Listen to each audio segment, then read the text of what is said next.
आपसे, चाहे थोड़ी बात हो लेकिन की जाए।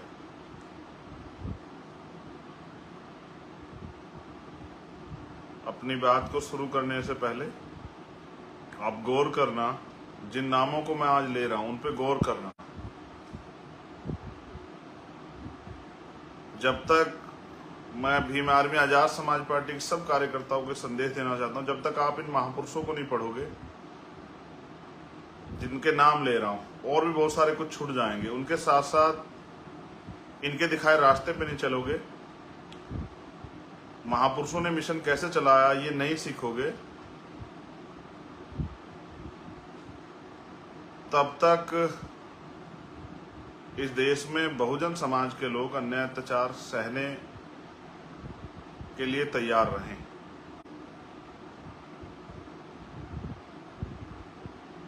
ये वो महापुरुष हैं जिन्होंने अपना एक एक कण, एक एक पल, अपनी जिंदगी, अपनी सुख सुविधाएं हमारे लिए कुर्बान कर दी। मैं उन महापुरुषों की बात आपसे कर रहा हूं।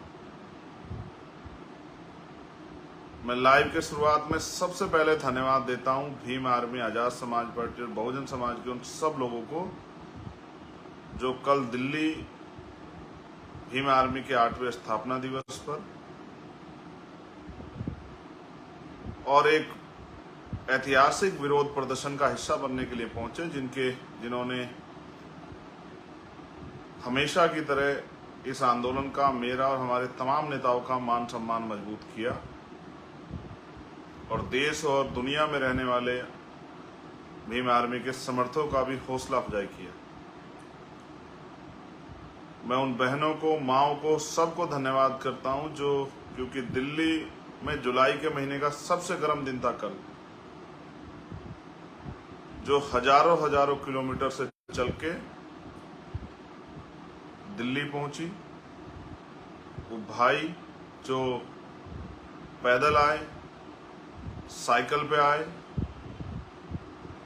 उन सब भाइयों का, बहनों का, बच्चों का, नौजवानों का, बुजुर्गों का सम्मान करता हूं, उनको धन्यवाद देता हूं और निर्देशित करता हूं कि जहां जहां से पैदल कार्यकर्ता आए थे या साइकिल के माध्यम से आए थे, वहां की टीमें जब भी पार्टी मीटिंग होगी या संगठन मीटिंग होगी, उन सब साथियों का स्वागत और सम्मान करेंगे जिन्होंने इस आंदोलन को कामयाब बनाने के लिए,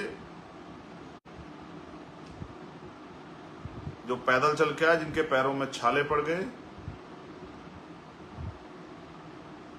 जो साइकिल से आए, जिनको उन्होंने बहुत परेशानी उठाई, जो बारिश में भीगे, उन तमाम साथियों का स्वागत जरूर करें, उनके हौसले को जरूर बढ़ाएं कि भविष्य में कभी अगर ऐसा हो तो और बड़े पैमाने पर लोग घर से निकलें और अन्याय के खिलाफ आवाज को बुलंद करें।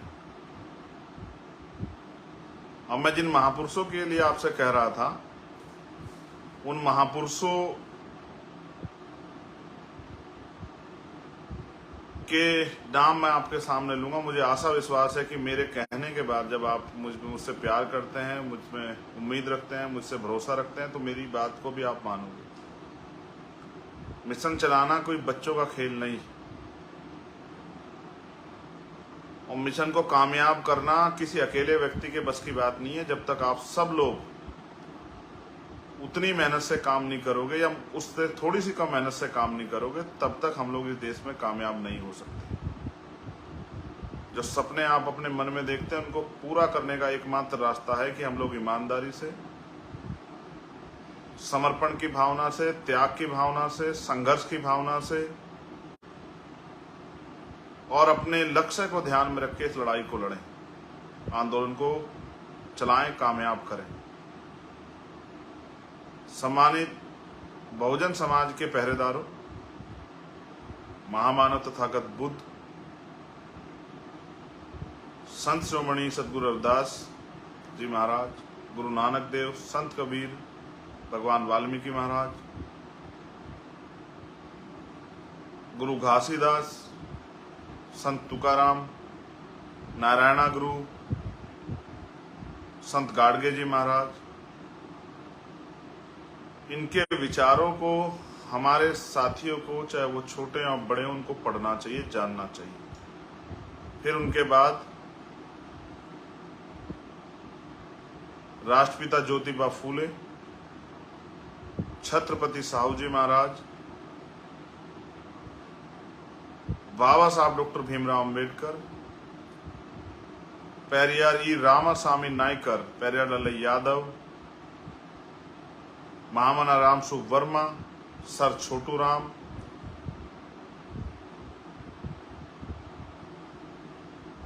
बाबू शिवदयाल चौरसिया जी, संतराम बी ए प्रजापति जी, बाबू जगदेव प्रसाद कुशवाहा जी, जननायक कपूरी ठाकुर जी, बीपी मंडल जी, मान्यवर दीना भाना वाल्मीकि साहब, और मेरे गुरु, मेरे आदर्श मान्यवर साहब श्री काशीराम जी को भी, अगर आपको मिशन को चलाना है तो आपको पढ़ना चाहिए, उनके जीवन संघर्ष को समझना चाहिए कि कितनी विपरीत परिस्थितियों में किस तरह की समस्याओं के समय उन्होंने इस आंदोलन को कामयाब किया, और जो नहीं कामयाब हो पाए उनको भी हमें नहीं भूलना चाहिए। आंदोलन चलता इसलिए है कि उससे समाज तैयार हो पाए। आज अगर हम राजनीतिक रूप से अभी बहुत कामयाब नहीं हुए हैं, लेकिन फिर भी हमने देश में लाखों लाखों लोगों को महापुरुषों के आंदोलन को चलाने के लिए तैयार किया है। आंदोलन का मतलब सिर्फ राजनीतिक सफलता नहीं होती है। जिस आंदोलन को हम लोग चला रहे हैं, जब हम काशीराम साहब को देखते हैं तो हमें समझ आता है कि उनका आंदोलन था सामाजिक परिवर्तन और आर्थिक मुक्ति। क्योंकि भारत में लोकतंत्र है, प्रजातंत्र है, तो वोट की शक्ति से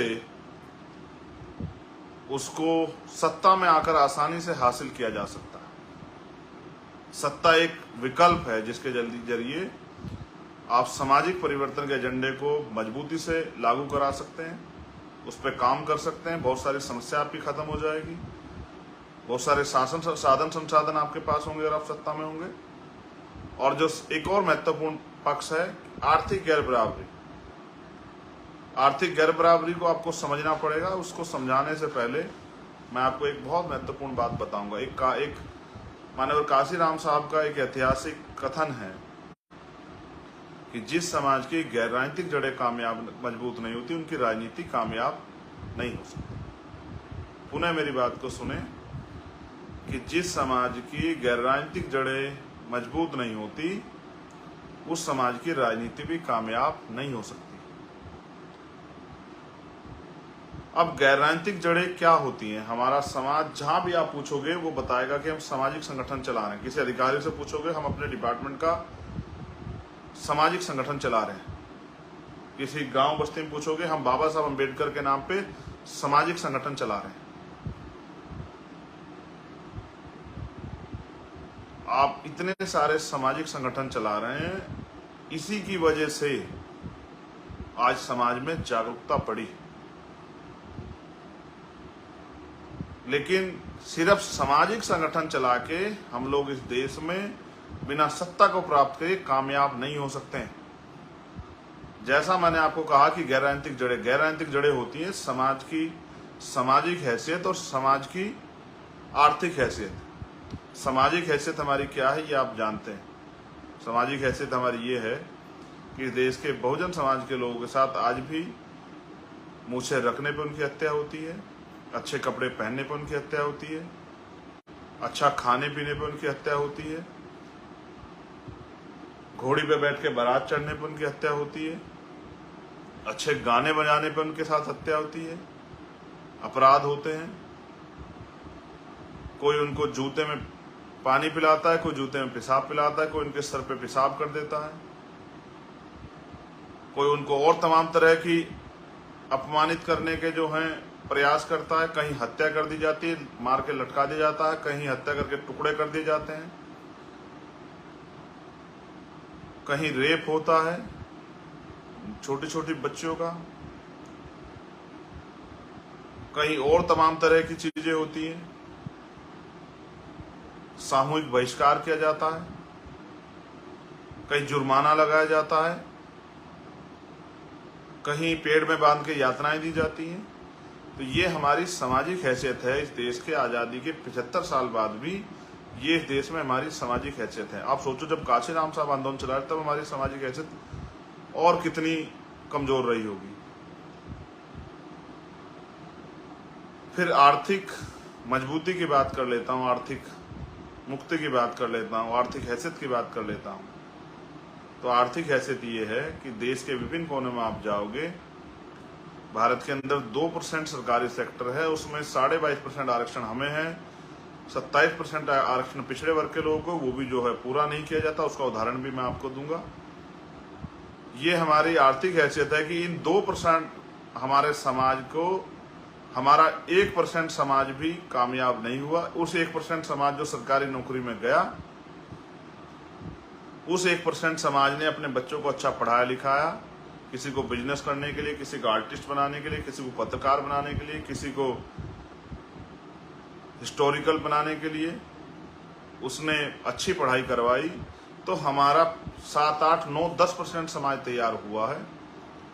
बाकी 90% दलित समाज की स्थिति चूंकि तू है, और ऐसी स्थिति 80% पिछड़े वर्ग के लोगों की है। आप अपने गांव बस्ती में जाकर देखना, पाल समाज के लोगों को, प्रजापति समाज के लोगों को, सैन समाज के लोगों को, कश्यप समाज के लोगों को, निषाद समाज के लोगों को, और जो अन्य पिछड़ी जातियां हैं, उनके घर परिवार, उनके काम धाम, उनके रोजगार देखना, वो बहुत सक्षम इस देश में नहीं। आप 80%, 85% चमार समाज के लोगों को, पासी समाज के लोगों को, धोबी समाज के लोगों को, कोरी समाज के लोगों को, खटीक समाज के लोगों को, कभी उनके गांव में, उनकी बस्तियों में मुसार समाज के लोगों को जाकर, अलग अलग जातियों से हम लोग हैं, जातियों से हम लोगों को पहचान मिलती है। कहीं हमको डूम कहा जाता है, कहीं हमको डूमडे कहा जाता है, कहीं हमको मुसार कहा जाता है, कहीं हमको मांझी कहा जाता है। इतने सरनेमों में हम लोग बटे हुए हैं। लेकिन हमारी आर्थिक स्थिति यह है कि एक सरकारी आंकड़ा कहता है कि 54% दलितों पे 1 गज जमीन नहीं, और जिन पे 1 गज जमीन नहीं, उनकी आर्थिक स्थिति क्या होगी आप जान। जिस समाज का 80% हिस्सा सुबह मेहनत मजदूरी पे जाता है और कुछ कमा के लाता है, तब उनके घर में चूल्हा जलता है, उनकी आर्थिक स्थिति क्या होगी ये आपको समझना चाहिए। इसलिए साहब ने कहा कि भाई इनकी राजनीति कैसे कामयाब होगी, इसलिए उन्होंने, इनके पास तो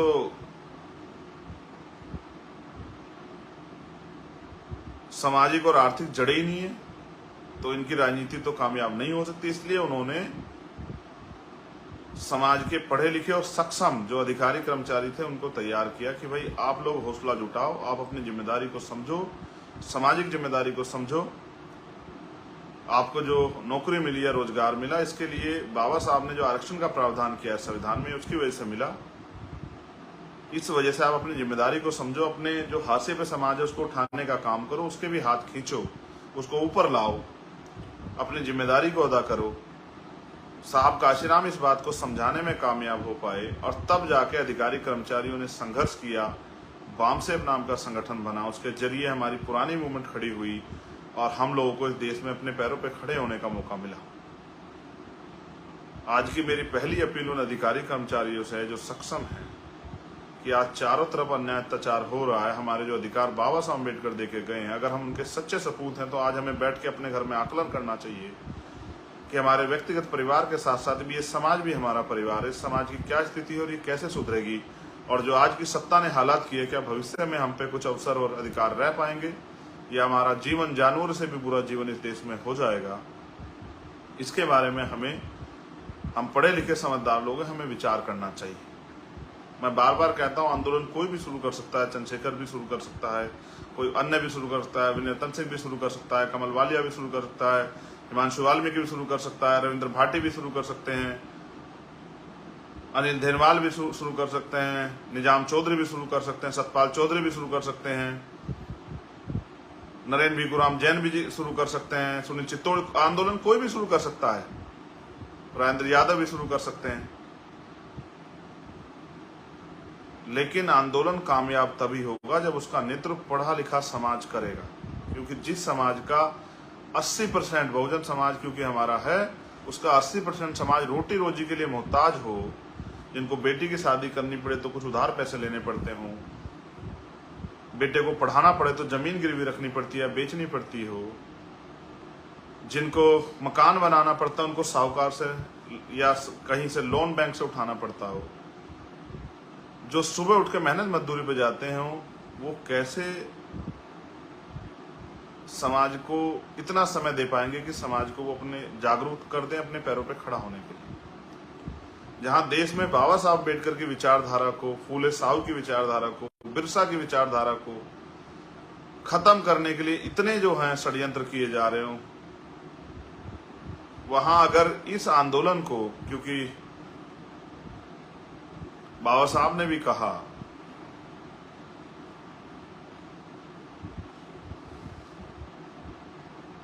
कि जिस विचारधारा का प्रचार प्रसार नहीं होता, जिस व्यक्ति का प्रचार प्रसार नहीं होता,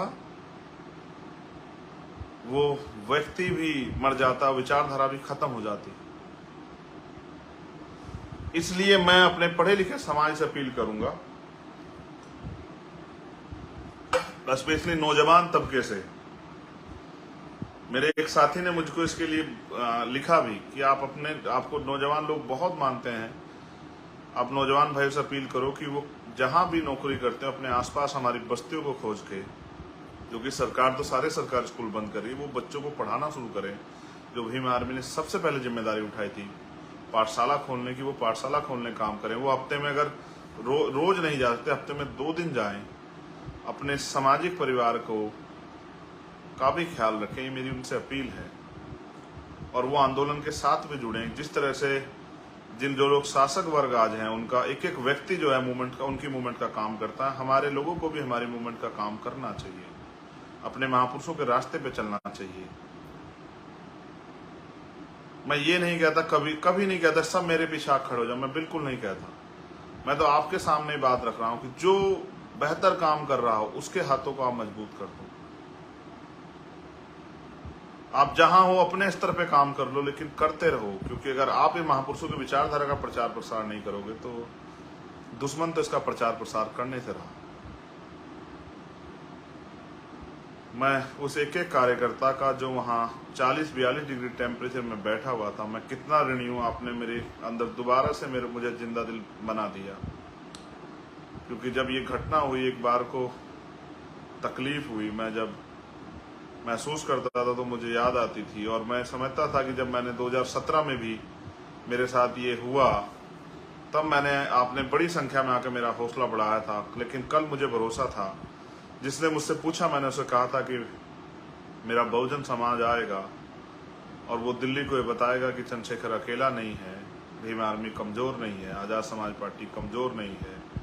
मैंने आपसे अपील भी की थी कि आप भूखे आना, प्यासे आना, कैसे भी करके आना, ट्रेन से आना, पैदल आना, साइकिल पे, लेकिन आना जरूर। आपने कल ऐतिहासिक आंदोलन किया। आपके आंदोलन के आगे बहुत सारे तमाम पार्टियों के दिग्गज नेता, वो भी बेचारे शामिल होने के लिए आए, उनका भी बहुत बहुत धन्यवाद। उन्होंने आपके आंदोलन को समर्थन दिया। कोई कमजोर को समर्थन नहीं देता, आप ताकतवर हैं इसलिए उन्होंने आपको समर्थन दिया, वरना इस देश में गोलियां तो रोज चलती हैं, लाशें तो रोज बिछती हैं, रेप हत्याएं तो रोज होती हैं। अगर आपके साथ जुल्म हुआ तो इस बात का, आपकी शक्ति का लोगों को एहसास है। आपको लोग गुमराह करने के लिए बहुत सब तमाम तरह की बातें बताएंगे, बहुत तमाम तरह की चीजें बताएंगे, तमाम तरह के झूठे वो करेंगे। जो कल तक हमें गालियां दे के नीचा दिखाते थे बेचारे, उनको भी, वो भी तमाम तरह का प्रयास करेंगे। लेकिन मैं जानता हूं आप इस बात को मानते, कभी भी भीम आर्मी के सैनिकों ने किसी भी चीज की परवाह नहीं की। हमेशा हमें नुकसान भी होता है। एक नुकसान की खबर भी, मेरी उनके परिवार से बात हुई, बहुत जल्द मैं उनके परिवार के बीच में पहुंचूंगा, भाई गोलू वाल्मीकि के परिवार से मिलने के लिए।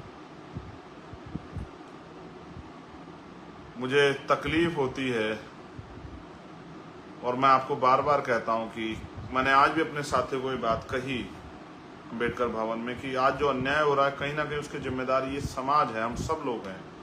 क्योंकि आज हमारे पास शक्ति है इस अन्याय को रोकने की, अपनी ताकत बनाने की, अपने पैरों पर खड़े होने की, और हम चुप हैं, इस काम को नहीं कर रहे हैं, लोगों को जागरूक नहीं बना रहे हैं। तो कहीं ना कहीं हम जिम्मेदार हैं। हमारे लोगों को, हमारी विचारधारा को खत्म करने वाले दल हमारे लोगों को अपनी पार्टियों में शामिल करके उनके वोट को खरीद के, उनके वोट को अपने पाले में करके राज कर रहे हैं। मैं उनको भी संदेश के तौर पे कहना चाहता हूं, जो लोग राजनीतिक कारणों से मेरा विरोध कर रहे हैं, आपको अगर कुछ करना भी है, हम तो बाबा साहब अम्बेडकर, फूले साहू, काशीराम जी का आंदोलन चला रहे हैं। आप जो बीजेपी और दूसरे दलों में, कांग्रेस में और अन्य दलों में जो लोग हैं, उनको वहां से निकालने का प्रयास करो, तब तो समझ आए बात। आप हमारा इस वजह से विरोध करते हो क्योंकि गरीब के बच्चे खड़े हो रहे हैं। आपको इस बात से तकलीफ होनी नहीं चाहिए थी।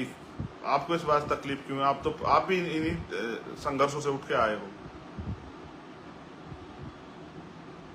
मैं आपके सामने ज्ञापन डिस्कस करना चाहता था क्योंकि जो लोग सोशल मीडिया ज्यादा वो लोग देखते हैं और बाद में हमारे बहुजन यूट्यूबर भाई जो हैं वो अपने यूट्यूब चैनल के जरिए वो इस बात को अपने यहाँ डालेंगे और जो जो बहुजन समाज का बुद्धिजीवी वर्ग वहां आएगा, उसको पढ़ेगा, सुनेगा, तो शायद वो समझ पाएगा कि कल का आंदोलन चंद्रशेखर आजाद के लिए नहीं था, उसकी सुरक्षा के लिए नहीं था, सीबीआई जांच के लिए तो था। सीबीआई जांच के लिए भी उन लोगों के मुंह पे तमाचा लगे जो लोग मजाक उड़ा रहे थे कि अपनी जो है सुरक्षा लेने के लिए अपने ऊपर हमला करा लिया। क्योंकि जिस दिन इस बात की सीबीआई जांच होगी, मैंने सरकार से भी कहा अगर आपके लोग इसमें शामिल नहीं तो सीबीआई जांच कराओ, जो पता लग जाए, दूध का दूध और पानी का पानी हो जाए कि इसके पीछे कितने बड़े बड़े लोग हैं जो चाहते थे कि चंद्रशेखर आजाद को खत्म कर दिया जाए।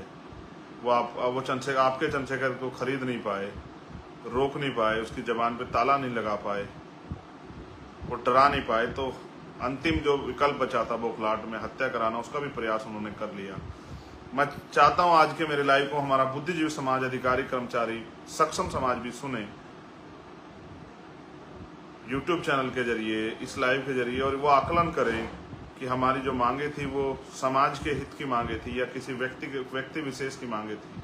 और हमने जो विभिन्न विपक्षी दल के लोग वहां आए उनको भी अपने ज्ञापन पे सहमत करने का काम किया कि भाई वो हमारे ज्ञापन पे सहमत हों, हमारी मांगों पे सहमत हों।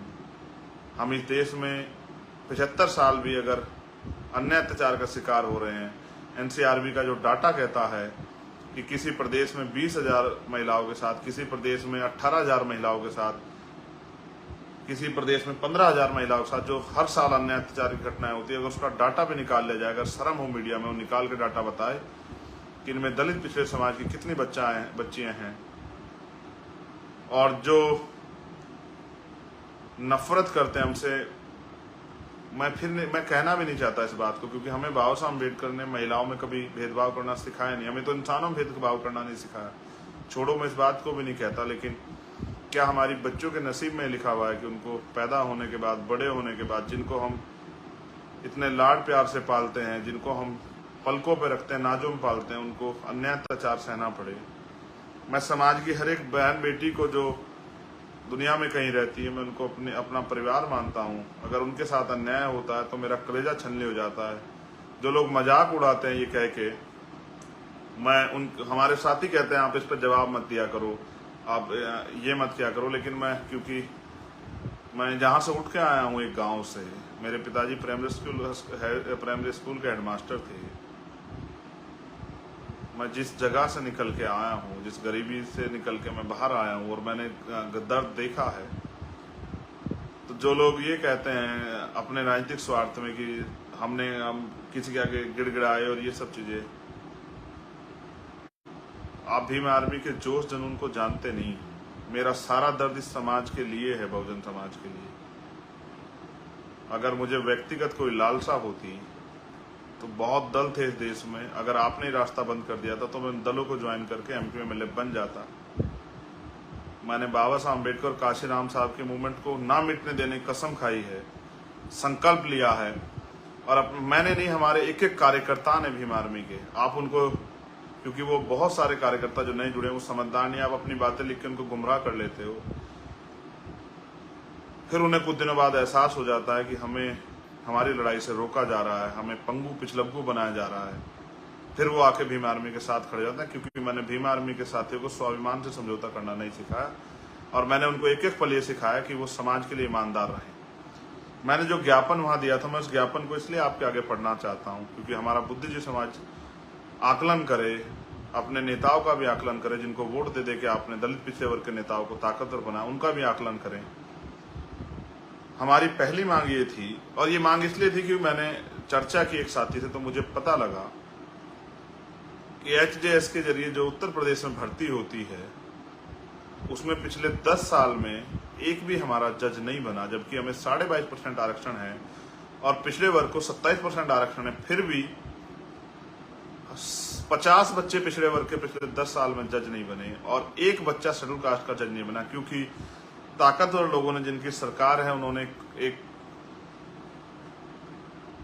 क्राइटेरिया बना रखा है कि आप कंपटीशन में अच्छे नंबर ले आओगे, लेकिन आपको इंटरव्यू उनके हाथ में है। इंटरव्यू कुर्सी पे वो लोग बैठे हैं, 80 नंबर कम से कम लाने हैं। वहां हमारे बच्चों के नंबर 79 तक आते हैं और उनके साथ छल हो जाता है। इसलिए मैंने मांग की है, जबकि उत्तर प्रदेश के सामान्य नेताओं को शायद ये ना समझ आया, ना दिखाई दिया हो, क्योंकि एचजेएस के जरिए जो जज बनेगा, एडीजे बनेगा, वो 10 साल में हाई कोर्ट का जज बनेगा और अगले 10 साल में हो सकता है, या 12 साल 15 साल में उसको सुप्रीम कोर्ट जाने का मौका मिल जाए। व्यवस्था पहले से नहीं चाहती सुप्रीम कोर्ट या हाई कोर्ट, हायर जुडिशरी में हमारे जज हों, जो वहां से हमारे साथ छल होता है वो बंद हो जाए। इसलिए हमने मांग की है कि SC ST OBC के अल्पसंख्यक के वर्ग के जो लोग हैं, उनको संख्या के आधार पे, जिसकी इतनी संख्या पर उसकी उतनी हिस्सेदारी के आधार पे जुडिशरी में, हायर जुडिशरी में आरक्षण व्यवस्था की जाए। अगर आप क्लोजम सिस्टम नहीं खत्म करें, ठीक है, हम जिस दिन होंगे तो हम तय करेंगे कैसे होना है, हम संविधान के जरिए नियुक्तियां करेंगे, all India judicial service commission बना के। लेकिन अगर आप वहां हैं और ये इसको खत्म नहीं करना चाहते और सरकारें उनसे घबराती हैं, तो फिर आप वहां हमारी संख्या के आधार पर हमें आरक्षण दो, हमारे लोगों को भर्ती करो, हमारे जज होने चाहिए। वो जज वहां बैठ के जब वो कलम चलाएं तो उनको हमारा दर्द पता होना चाहिए। आज की जुडिशरी जो बायस्ड है, मुझे कहने में कोई परहेज नहीं, मुझे किसी चीज का डर नहीं है अपने समाज के हित की बात कहने में। आपके नेताओं में हिम्मत हो तो कहो और सुप्रीम कोर्ट, हाई कोर्ट को चैलेंज करो कि वो हमारे साथ बैठ के वहां धोखा करते हैं, हमें न्याय नहीं देते। हमने दूसरी मांग ये की है कि संविधान के अनुच्छेद 338 में के तहत आपने राष्ट्रीय अनुसूचित जाति जनजाति आयोग गठित किया है। वो आयोग का काम है कि वो निगरानी करे हर चीज की, जो अन्याय अत्याचार हमारे साथ हो रहा है और जो आज की हमारी हालात है उन पे निगरानी करे। 20-20 हजार एक आयोग के यहाँ पेंडिंग फाइल पड़ी हुई है, एप्लीकेशन पड़ी हुई, कभी कोई संज्ञान नहीं लेता। यहाँ के नेताओं ने कभी आयोग के बाहर जाके धरना दिया, आयोग से सवाल किया, आयोग से कभी पूछा? कई जगह पे आयोग भी नहीं बना है, जैसे बिहार में आयोग नहीं बना हुआ है अभी, वहाँ महिला आयोग भी नहीं, SC आयोग भी नहीं। मैंने वहाँ के चीफ मिनिस्टर को भी ये कहा कि भाई आप अपने यहाँ तो आयोग बनाओ, आप पूरे देश में घूम रहे हो, कम से कम पहले अपने यहाँ आपको आयोग बनाना चाहिए। आपके यहाँ इतना अन्याय हो रहा है, आपको उसको ऊपर रोक लगानी चाहिए। ये कहने की हिम्मत चंद्रशेखर आजाद में है, क्योंकि उसके समाज ने हिम्मत उसको दी है। इसलिए मैंने कहा है कि सब स्टेट में जहां आयोग की कमी जाए, जैसे 2.5 साल से उत्तर प्रदेश के नेताओं को नहीं पता लगा कि उत्तर प्रदेश में भी आयोग का गठन हो जाना चाहिए। 2.5 साल से आयोग का गठन नहीं हुआ उत्तर प्रदेश में। आयोग है SC ST आयोग, लेकिन उसके जो चेयरमैन है वो अभी तक नहीं बने हैं, ना सरकार को फुर्सत मिली। और हमने ये भी मांग की कि SC ST के मुकदमे सुनने के लिए SC ST exclusive special court होनी चाहिए। और ये बात जो मैं आपको बता रहा हूं, SC ST एक्ट में 6 महीने में सजा होने का प्रावधान है, 60 दिन के अंदर सजा होने का प्रावधान है, किसी मुकदमे में नहीं होती। अब आप देखना किस तरह मैं आपके अधिकारों को निगलने वाले, लूटने वालों को सबक सिखाने का काम करूंगा कल के बाद, आप देखना। इसलिए हमने एक्सक्लूसिव स्पेशल कोर्ट की मांग की है कि वो हर डिस्ट्रिक्ट में और हर जिला स्तर तक SC ST आयोग का भी गठन हो, कि हमें यहाँ आयोगों का इंतजार ना करें, हम वहीं अपने जिले में जाके अपने आयोग से अपनी समस्या रख सके और वहां से हमारी समस्या पे काम हो सके। जो अधिकारी बायस हो गया, किसी लालच में हमारे खिलाफ काम ना कर रहा हो, हमारे खिलाफ काम कर रहा हो, उस पर कार्रवाई हो सके। मैंने ये भी मांग उठाई है कि SC ST के कर्मचारियों का, हम तो कर्मचारी नहीं है, SC ST OBC के कर्मचारियों को प्रमोशन में रिजर्वेशन का लाभ मिलना चाहिए। कर्मचारी क्या तो अपने आप आवाज उठाते, नेता तो नहीं उठाते। सुप्रीम कोर्ट ने कहा भी है उन्होंने, मगर एक ही बात लगा दी उसमें, नियम एक लाइन जोड़ दी कि सरकार चाहे दे सकती है, आपकी सरकारें नहीं है, बहुत जगह आपको नहीं मिल रहा है, ये आपका विषय है। लेकिन हम जब आप हमें वोट देते हो, हमारे साथ खड़े होते हो,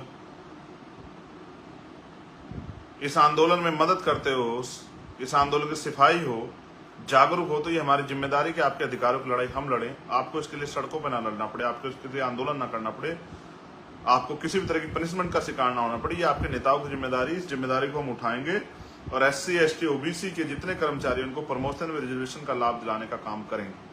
और फिर वहां से बैकलॉग पैदा होगा। हमने मांग की है, नेता एक दूसरे पे आरोप लगाते रहते कि देश में जितना भी बैकलॉग हो, सभी सरकारें उस बैकलॉग को पूरा करें, जिससे कि हमारे बच्चों को रोजगार मिले। कहीं किसी स्टेट में 4 लाख विभागों में 4 लाख का बैकलॉग है, कहीं 5 लाख का, कहीं 2 लाख, कहीं 1 लाख का है। अब ये सारा बैकलॉग भरोगे तो इतने बच्चों को नौकरी मिलेगी, दलित पिछड़ों के बच्चों को, वो अपने पैरों पे खड़े होंगे। ये इसलिए नौजवानों को इसके लिए सड़कों पे आने की जरूरत नहीं, इसका ये काम भी हमारी पार्टी करेगी। इसलिए मैंने ये मांग उठाई है।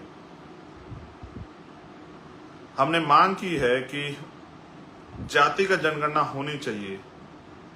आप इसको चुनावी मौसम के साथ यूज करते हो, चुनाव आया तो आप इस पे बात करने लग जाते, फिर भूल जाते हो। हम इसके लिए एक बड़ा जो है जन आंदोलन तैयार कर रहे हैं और हम मंडल बनाम कमंडल की यात्रा पूरे देश में करेंगे कि जिससे इस देश के पिछड़ों के, इस देश के अल्पसंख्यकों के, इस देश के दलितों की, इस देश के आदिवासियों की जनगणना हो। SC ST की तो होती थी, 21 में उन सरकार अभी बात नहीं करे, नेताओं ने कभी सवाल नहीं किया, कोई मोर्चा नहीं निकाला, कोई डिबेट नहीं की। इसलिए हमने मांग की है कि जातिगत जनगणना होनी चाहिए। एक हमारे साथी हैं अनुरुद्ध छोटे भाई, वो बहुत मेहनत कर रहे हैं इस बात पे, हमारे लोगों को जगाने का काम कर रहे हैं, मैं उनको धन्यवाद देता हूं।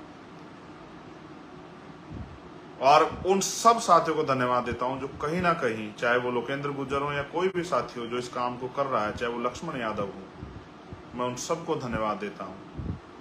मैं नीरज पटेल जी को भी धन्यवाद देता हूं, मैं RS पटेल जी को भी धन्यवाद देता हूं, मैं प्रोफेसर रतनलाल जी को, दिलीप मंडल जी को भी धन्यवाद देता हूं, जो कहीं ना कहीं अपने भाषणों के जरिए, अपनी बातों के जरिए समाज को जागरूक करने का काम कर रहे हैं। एक हमारी बहन है दीदी निर्देश में, उनको भी धन्यवाद देता हूं। ऐसी तमाम बहनों को धन्यवाद देता हूं, भाइयों को धन्यवाद देता हूं, जिनके नाम भी नहीं ले पा रहा हूं, जो पूरे देश में कहीं ना कहीं इस काम को आगे बढ़ा रहे हैं। हमारे भाई हैं संदीप बौद्ध, वो भी इस काम को कर रहे हैं, समाज को जगाने का काम। मैं उन सब का धन्यवाद देता हूं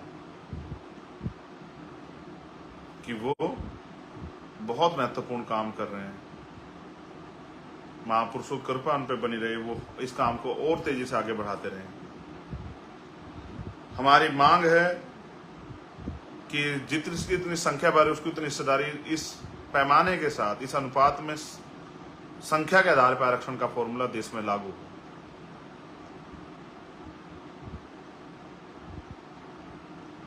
जितनी भी हमारी एक और मांग है, सरकारी संस्था उपक्रमों का जो निजीकरण करके आरक्षण को खत्म किया जा रहा है,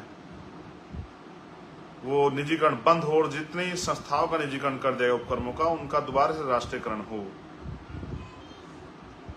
ये भी हमारी मांग है। केंद्र और राज्य सरकार के कर्मचारियों को पुरानी पेंशन का लाभ मिले, वो लोग पूरे देश में कहीं ना कहीं आंदोलन करें। स्पेशली हरियाणा में इसका आंदोलन चल रहा है। मैं सब साथियों को आश्वस्त करता हूं कि हम लोग मेहनत करेंगे और आपकी इस काम को कराने काम करेंगे। हम कर्मचारी नहीं है, मैं फिर आपको कह रहा हूं, ना ओल्ड है ना वर्तमान है, लेकिन आप हमारे साथ खड़े हैं, आप हम पे भरोसा करते हैं, तो आपकी लड़ाई लड़ना हमारी जिम्मेदारी है। इसलिए हम इस काम को करेंगे। देश की सरकार ने अग्निवीर योजना लाके जिस तरह से नौजवानों को ठगने किया, स्पेशली उन किसान जातियों को जिनके बच्चे जाते थे, उन मेहनत कश जातियों को जिनके बच्चे जाते थे आर्मी में, और आपने 4 साल की नौकरी करके जिस तरह का ये षड्यंत्र रचा, ये एक बहुत डरावना आपने खेल खेला अपने निजी स्वार्थों में। आज लोग ट्रेनिंग के बीच में छोड़ के बच्चे आ रहे हैं। इसलिए अग्निवीर को खत्म करना चाहिए और पुरानी भर्ती जो है आपको लागू करनी चाहिए। मैंने तो कल ये भी मांग उठाई थी कि आप हमारी चमार रेजिमेंट में बहाल कर दो। आप अगर आपको जाति के आधार पर रेजिमेंट बना के रखनी है, बहुत अच्छी बात है, आप बनाइए, लेकिन हमारे लोग इतने ईमानदार हैं, देशभक्त हैं, इतिहास इस बात का गवाह है। तो जो देशभक्त जातियां हैं उनको भी आप मौका दो। आप पाल समाज की रेजिमेंट बनाओ, आप गुर्जर समाज की रेजिमेंट बनाओ, आप सैनी समाज की रेजिमेंट बनाओ, आप यादव समाज की रेजिमेंट बनाओ। आप हम लोगों को भी देश सेवा का मौका दो और आप देखो किस तरह हमारे नौजवान देश की रक्षा करते हैं, उनको बहादुरी से काम करते हैं देश के लिए। एक हमने मांग उठाई, मैं खेती किसानी अब नहीं कर रहा हूं, मेरे फादर करते थे, लेकिन मैं देश के किसानों की पीड़ा समझता हूं, इसलिए हमने मांग उठाई है कि किसानों को एमएसपी की लीगल गारंटी मिले। एक हमारे साथी गुरनाम सिंह चौधरी जी आए थे, चौधरी पुष्पेंद्र जी हमारे किसान नेता, राज्यपाल जी आए थे,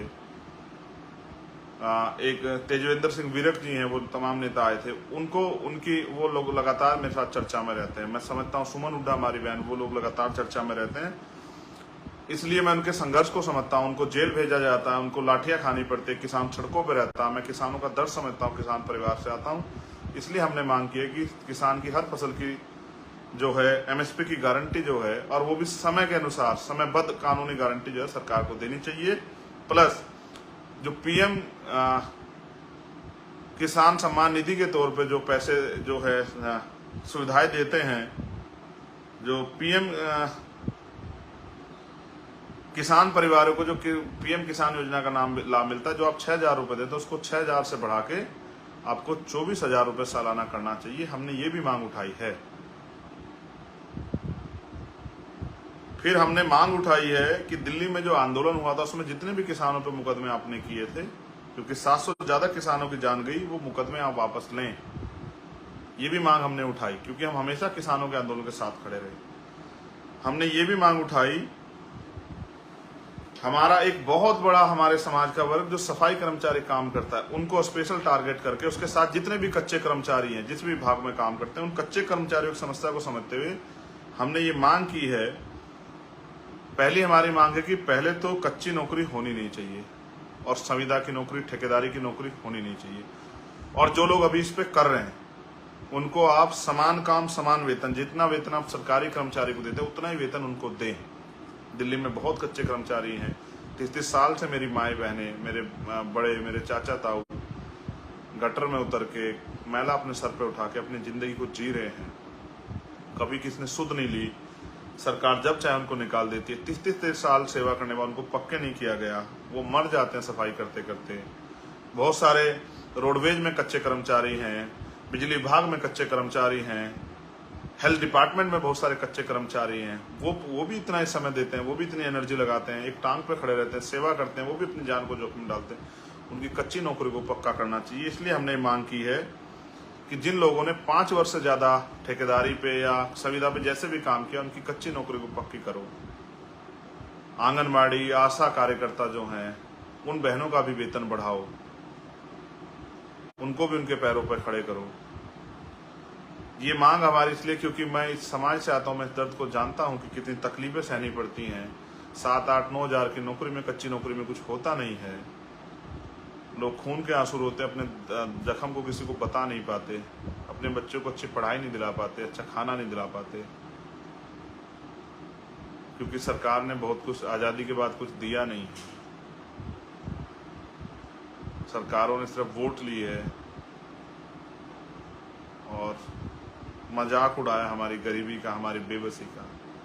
हमारी सरकारों में बैठे ताकतवर लोग हमारी बहनों के फटे कपड़ों में झांकने में भरोसा रखते हैं। वो चाहते हैं उनके कपड़े फटे हुए रहें, जो वो आराम से झांक पाए हमारी बहनों के तनों को, हमारी माओं के तनों को। उनको हमारे लोग, बड़ों के, हमारे बुजुर्गों के फटे कपड़े देख के आनंद आता है।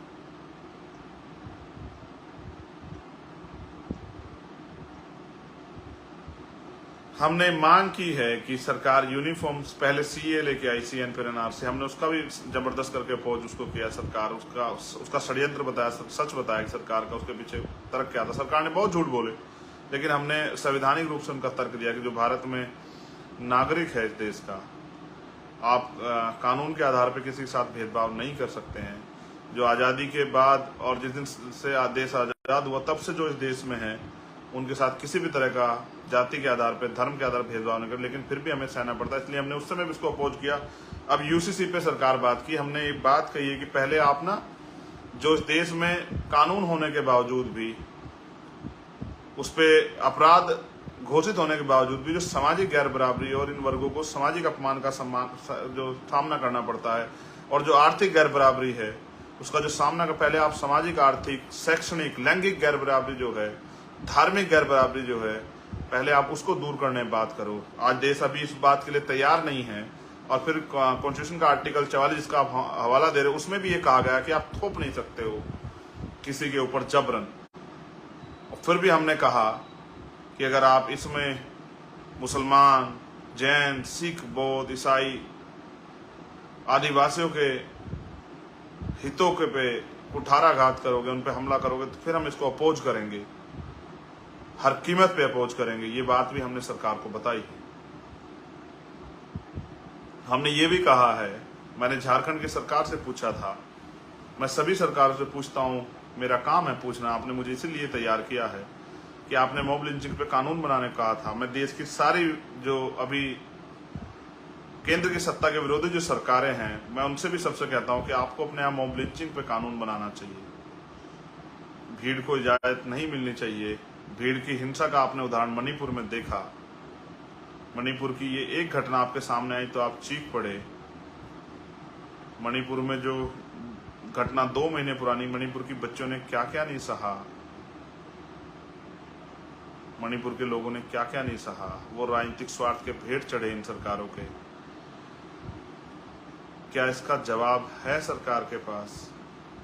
दुखी हूं, क्रोधित हूं। आप प्रधानमंत्री हैं सर, आप दुखी क्यों हैं? आप क्रोधित क्यों? अपने क्रोध की ज्वाला से कलम चलाइए, मुख्यमंत्री को बर्खास्त कर दीजिए, पूरी सरकार को बर्खास्त कर दीजिए। आपको किसने रोका है सर? आप प्रधानमंत्री नहीं, मैं प्रधानमंत्री, आप प्रधानमंत्री, आप बेबस क्यों हो सत्ता के आगे?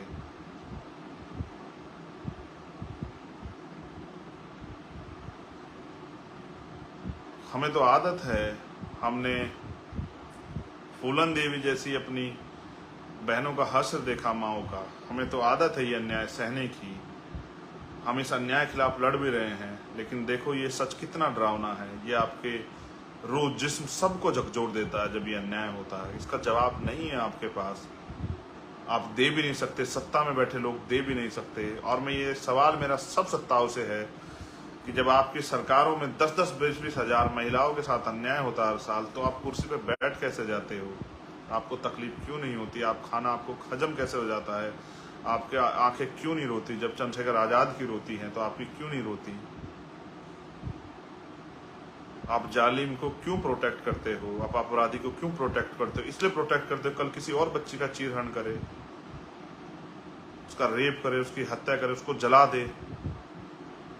इसीलिए मैं उस दिन भावुक हुआ टीवी पे, जिसपे हमारे राजनीतिक विरोधी मजाक उड़ाते हैं, कि मुझे पता था अगर सरकार नहीं बदली जो 5 साल अन्याय होगा वो बड़े बड़े नेताओं को नहीं सहना पड़ेगा, मेरी बच्चों को, मेरी बहनों को, माओ को, बुजुर्गों को, मेरे भाइयों को सहना पड़ेगा। और हम सह रहे हैं। ये तो हम तक भी आग चली आई है कि हम पे भी गोलियों से जो है हमें भूनने की तैयारी की जा रही है। इसलिए मैं भावुक हुआ था मेरे प्यारे भाइयों। मेरी भावुकता व्यक्तिगत नहीं है, अपने निजी स्वार्थ के लिए नहीं है। और मेरे लोग इस बात को जानते हैं, और जो राजनीतिक कारण विरोधी हैं वो भी इस बात को जानते हैं। उनके साथ अन्याय होगा तो उनकी सबसे पहली अगर नज़र किसी पे जाएगी तो वो भीम आर्मी पे होगी, भीम आर्मी के कार्यकर्ता चंद्रशेखर आजाद पे होगी, भीम आर्मी के एक सिपाही पे होगी। और उसके बाद हमने 12वीं, आप जानते हैं जब आप किताब पढ़ते हैं उसका आखिरी पन्ना कितने दिनों बाद पढ़ते हैं, हमने आखिरी मांग उसमें रखी, क्योंकि आप बहुत सारे लोगों को लगता था कि ये मजाक है, व्यक्ति के जीवन की वैल्यू होती है। मेरे लोगों ने मुझे अपने खून से सींच के यहाँ तक लेके आए हैं, मुझे पहचान दी है, वो मेरी एक बात पे खड़े होते हैं। कल मैंने देखा कि किस तरह से वहाँ क्या हालात थे। मैं उनसे अपील कर रहा था बैठ जाओ, लेकिन मैं जानता था एक की जगह पे 10-10 लोग खड़े हों, कैसे बैठ जाते। वहाँ जो नेता स्टेज बैठे थे उनको चक्कर आ रहे थे, कोई उल्टी कर रहा था, कोई जूस पी रहा था, कोई ग्लूकोज पी रहा था, कोई इधर भाग रहा था, कोई उधर भाग रहा था, कोई सर पे कपड़ा रख रहा था। आप मुझे छाव देने की वो कर रहे हो। मेरे ऊपर महापुरुषों की, संतों, गुरुओं की, माओ बहनों की, प्रकृति का बड़ा आशीर्वाद है। लेकिन जो मेरी बहनें माएँ, मेरा खून जो है, जो सामने था, जो मेरे लिए चल के आया था, भीम आर्मी के लिए चल के आया था, आज़ाद समाज पार्टी चल के आया था, उसके दिल से पूछो कि उसके ऊपर क्या बीती। वो मंच पे भी नहीं था, वो सामने था, लेकिन उनको चंद्रशेखर आज़ाद पे, भीम आर्मी पे, आज़ाद समाज पार्टी भरोसा है कि कल अगर ये ताकतवर होते हैं तो जो जुल्मों को, सितमों को हम सह रहे हैं लंबे समय से, वो खत्म हो जाएगा। और हमारी लड़ाई एक घटना की में न्याय की नहीं, हम इसको पूर्ण रूप से खत्म करना चाहते हैं। मैं उन जड़ों को काट देना चाहता हूं जहां से आपके खिलाफ अन्याय की सोच पैदा होती है। मेरी लड़ाई किसी जाति धर्म से नहीं है, मेरी लड़ाई उस सोच से है जो गैर बराबरी पे आधारित है, जो हिंसा पे आधारित है, जो इंसान को इंसान नहीं समझती, जिसको इंसान के कत्ल पे तकलीफ नहीं होती। और देश की ऐसी व्यवस्था है कि हमें जाति के नाम पे अपमानित किया जाता है, वहाँ जानवरों को बिस्तरे में लोग लिटा लेते हैं और अपनी चम्मच से खाना खिला देते हैं, फिर भी इंसान को इतने अपमान का सामना करना पड़ता है। ये भारत का इतिहास है साथियों, इसी व्यवस्था के खिलाफ लड़ाई है। तो हमारी आखिरी मांग थी कि इस घटना की सीबीआई जांच हो जाए, जिसमें बड़े बड़े लोग जिनको बचाने का प्रयास किया जा रहा है, जो मेरे खून से होली खेलना चाहते थे, जो आपकी उम्मीद से होली खेलना चाहते थे, जो आपके भाई को निपटा देना चाहते थे, उनके चेहरे बेनकाब हो जाएं। इसलिए मैंने अपील की कि सीबीआई जांच हो। और सुरक्षा की बात रही, सुरक्षा तो हमारे हर नेता को मिलनी चाहिए। बीजेपी के लोग जिनकी सरकार है या अन्य पार्टी लोग जिनकी सरकार है, जब उनको सुरक्षा मिलती है तो हम भी तो इस देश में लोकतंत्र का हिस्सा, हम भी तो टैक्स देते हैं। ये टैक्स हम हमारे खून पसीने कमाई का, हमारे समाज की आबादी 85% है बहुजन समाज की, उनको क्यों नहीं जो है सुरक्षा मिलनी चाहिए। जब इस यहाँ राजनीतिक दलों के आखिरी विधायक और जिला अध्यक्ष तक को सुरक्षा मिली है, तो बहुजनों के नेता क्यों सुरक्षा मिलनी चाहिए? उनकी जान से खेलने की छूट क्यों मिलनी चाहिए मनुवादियों को?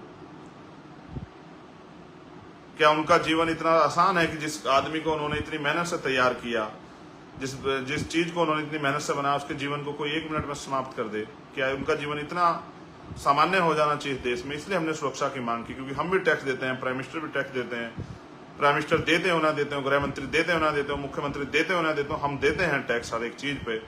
हमारी कोई चीज सरकारी नहीं, हमारी कोई चीज फ्री नहीं, हम एक एक चीज पे टैक्स देते हैं। हमारे टैक्स के पैसे का लाभ हमें क्यों ना मिले? हम भी इस देश के निवासी हैं, हमारा भी अधिकार उतना बैठता है। पढ़े लिखे लोग अपने अधिकारों को जानते, क्यों ना हम मांग करें? इसलिए हमने मांग की। और क्योंकि मैं फिर कह रहा हूं, मेरी सुरक्षा हो जाएगी, आप लोग कर लोगे, मेरी गाड़ी बुलेट प्रूफ हो जाएगी, लेकिन हमारा जो आखिरी कार्यकर्ता जो गांव में लड़ रहा है, जिसपे झूठे मुकदमे हो रहे हैं, जिसके खिलाफ झूठी चार्जशीट बनाई जा रही है, जिसको मारा पीटा जा रहा है, जिसकी हत्या की जा रही है, उसकी सुरक्षा कैसे होगी? उसकी सुरक्षा का एकमात्र रास्ता ये है कि आपको ये सत्ता परिवर्तन करके राजनीतिक ताकत अपने हाथ में लेनी पड़ेगी। और मैं फिर कह रहा हूँ, आरक्षण खत्म हो गया। जिस देश में सामाजिक गैर बराबरी है, आरक्षण खत्म हो गया। तो आप ये बात याद रखना कि ये जो हमारी दलित पिछड़े वर्ग की जो जातियाँ, आदिवासी, अल्पसंख्यक समाज के लोग, इनके बच्चों को घुसने नहीं देगा दफ्तरों में। अधिकारी कर्मचारी तो बनाना दूर की बात है, आपको 69 शिक्षक भर्ती याद होगी। ये हमको मास्टर ना बनाएं, ये हमारे 20,000 पद वहाँ खा जाएं। आपने देखा कि छत्तीसगढ़ में हमारे लोगों को नग्न प्रदर्शन करना पड़ा, क्योंकि हमारे SC/ST का सर्टिफिकेट बना के इस देश की तथा के ऊंची जाति जो मेरिट की बात करती है, उनके कितने लोग जो है भर्ती हो गए। आपने देखा पंजाब में आंदोलन चल रहा है, लोग मुझे भी बुला रहे थे, मेरे एक साथी का मैसेज आया कि भाई आप वहाँ जाना। वहाँ कितने लोगों को जो है SC/ST का झूठा सर्टिफिकेट बना के जो लोग नौकरी कर रहे हैं देश में। अगर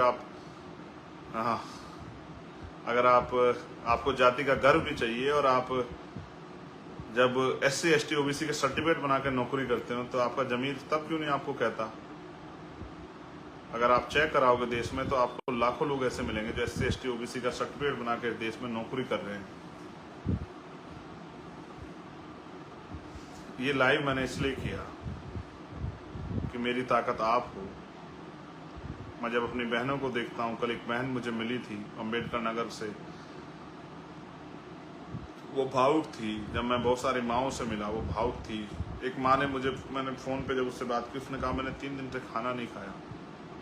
मेरे कंधों पर उन लाखों माओं की जिम्मेदारी है जिनके आंसू नहीं सूखे हैं, उन हजारों लाखों भाइयों, करोड़ों भाइयों की जिम्मेदारी है जो बेरोजगार इस देश में घूम रहे हैं, और मेरे कंधों पर किसानों की जिम्मेदारी है जो इस देश में पूरे देश का पेट भरते हैं, लेकिन वो अपने बच्चों का पेट नहीं भर पा रहे हैं। अब बारिश आई, बाढ़ आई, सारी फसल होगी और उनको अपना फसल का बीमा है और मुआवजे के नाम पे उनको 10-10 रुपए दिखाए जाएंगे। मेरे कंधों पे उनकी जिम्मेदारी है, मेरे कंधों पे उन दलित पिछड़े आदिवासियों की तमाम उनकी सुरक्षा संरक्षण की जिम्मेदारी, सशक्तिकरण की जिम्मेदारी है। उनके साथ जुर्म जाती हो रही है। मेरे कंधों पे मणिपुर की बहनों के भी सम्मान की, भाइयों के सम्मान की भी आवाज उठाने की जिम्मेदारी है। हर शोषित की आवाज उठाने की जिम्मेदारी मेरे कंधों पे है। मैंने इसलिए आंदोलन बुलाया था जंतर मंतर में, मैं इसको रामलीला मैदान में ही बुलाता, मुझे पता था आप उसको भी भर दोगे, लेकिन मैंने इसलिए बुलाया क्योंकि 21 मई को भी आपने 2017 मुझे वहां की ताकत दी, और फिर वहां एक घटना घटी जिसने मुझे झकझोर दिया। जब मैं 28 तारीख को चला गया झारखंड एक आंदोलन को लड़ने के लिए, एक रैली को करने के लिए, तो मेरी पहलवान बहनों के साथ जो अन्याय वहाँ हुआ, उनको घसीटा गया, उनके बदन को नोचा गया, उनको बेइज्जत किया गया, उनके बाल खींचे गए, मुझे बड़ी तकलीफ हुई। मैं उन सब का जवाब देने के लिए मैंने जंतर मंतर पे आपको बुलाया। मैंने आपको बुलाया, आपको बहुत कष्ट सहना पड़ा। मैं उसके लिए, जो कष्ट आपको सहना पड़ा उसके लिए मुझे खेद है, लेकिन मेरे पास तो आप ही हो जिनके लिए, जिनके इस ताकत से जो है मैं इस देश की सत्ता को जवाब दे सकता हूँ। आपने इतना प्यार दिया, इतना सहयोग किया, आगे भी आप अपनी ताकत को बनाइए, मजबूती से खड़े रहिए, अपनी पार्टी को, अपने संगठन को मजबूत कीजिए। जब आपकी पार्टी, आपका संगठन मजबूत होगा, हर कोई आपको इज्जत सम्मान देगा, हर कोई आपके साथ खड़ा होगा। मुझे आशा विश्वास है कि आप ये नहीं कहेंगे कि 10 साल और चंद्रशेखर आजाद रह जाते तो हम पता नहीं क्या कर देते। अब चंद्रशेखर आजाद आपके बीच में हैं, आज साथ दे के आप इस आंदोलन को आगे बढ़ाने में मदद कीजिए। ज़्यादा परीक्षाएं मत लीजिए, देश लूट रहा है। आपके बच्चों को कोई डॉक्टर, इंजीनियर, IAS IPS नहीं बनाएगा, चपरासी भी नहीं बनाएगा इस देश में, अगर इस देश में संविधान नहीं रहा। और आज जिस तरह संविधान को, एक एक संविधान के आर्टिकल को जिस तरह से बर्बाद करने का प्रयास किया जाए, नए कानून बना के, कुछ बचेगा नहीं इस देश में। जब आप आवाज उठाने जाओगे, कोई गोली लेके खड़ा होगा, आपके सीने के पार कर देगा, कोई चाकू ले खड़ा होगा, आपके पेट के पार कर देगा, कोई आपका गला काट लेगा, फिर क्या करोगे इस देश में? अभी बाबा साहब अम्बेडकर का दिया वोट का अधिकार आपके पास है। इस वोट की शक्ति से आपने बहुत लोगों को ताकतवर बनाया। जब आपने सबको मौका दिया तो फिर भीम आर्मी आज़ाद समाज पार्टी को भी आपको मौका देना चाहिए, और इनको काम करके दिखाने के लिए आपको अवसर अगर आप देंगे तो फिर इनके दिल में जो काम करने की इच्छा है, हर सदी में कुछ ना कुछ नया हुआ।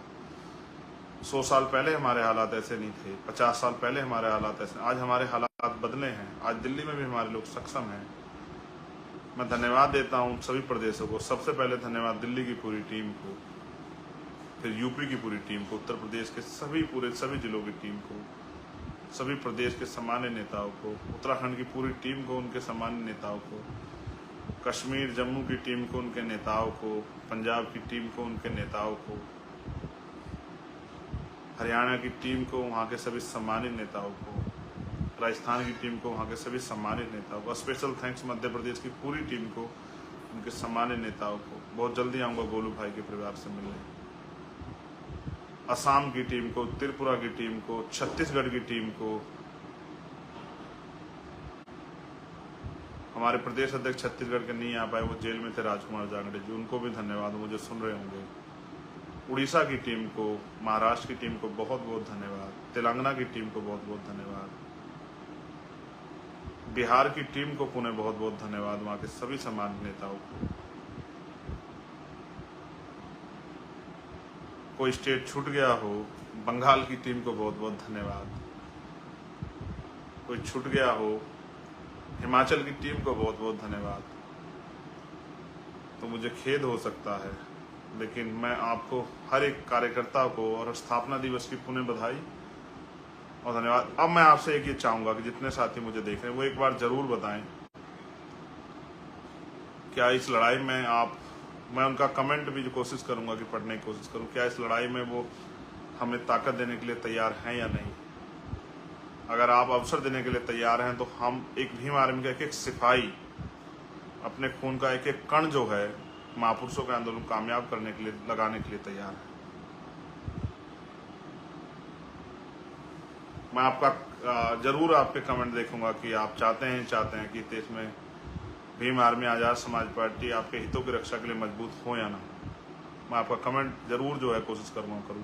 और एक स्पेशल आपको जानकारी, मैंने आपको IT सेल के लिए कहा था, इस देश के मनी माफिया मीडिया का मुकाबला करने के लिए बहुत जल्द हम लोग IT सेल बनाएंगे। कल परसों मैं आपसे डिटेल लूँगा। जो लोग IT सेल में काम करना चाहते हैं, पढ़े लिखे हमारे साथी, वो अपना डाटा जहां मैं मांगूंगा, जिन नंबरों पे अपना डाटा मुझे देना, जिनको आप लोग कनेक्ट करके, और एक दिन आप लोगों को सब लोगों को संगठित रूप से कहीं बुला के और किस तरह से इस पे काम करके इसको आगे बढ़ाना, मैं आपसे चर्चा कर सकूं। मैं बहुजन मीडिया के सभी साथियों का धन्यवाद करता हूं जो लोग मेरे ऊपर आरोप लगाते हैं। मेन स्ट्रीम मीडिया बहुत दिखाती है।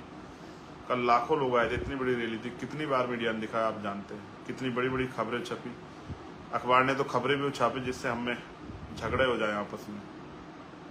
बहुजन मीडिया का बहुत बहुत धन्यवाद, जिन साथियों ने कवरेज किया, जिन साथियों ने आवाज उठाई, जिन साथियों ने दिखाया, चाहे अच्छा दिखाया बुरा दिखाया, कोई फर्क नहीं पड़ता, क्योंकि अगर आप आलोचना विरोध करते हैं किसी कारण से तो भी आप प्रचार करते हैं हमारा। आपका बहुत बहुत धन्यवाद। जय भीम, जय भारत, जय मंडल, जय जोहार, जय संविधान। और जैसा मैंने कहा, बहुत जल्द आपके प्रदेशों में आ रहा हूँ मंडल बनाम कमंडल की लड़ाई को लड़ने के लिए, देश के बहुजन समाज को उनके अधिकार दिलाने, उनके पैरों पर खड़ा करने के लिए, इस देश में सम्राट अशोक के सपनों का भारत बनाने के लिए, समता, समानता, मैत्री, भाईचारे पर आधारित भारत बनाने के लिए, जहां देश के आखिरी व्यक्ति को वो तमाम सुख सुविधाएं मिले जो इस देश के अमीरों को आज मिल रही हैं। जय।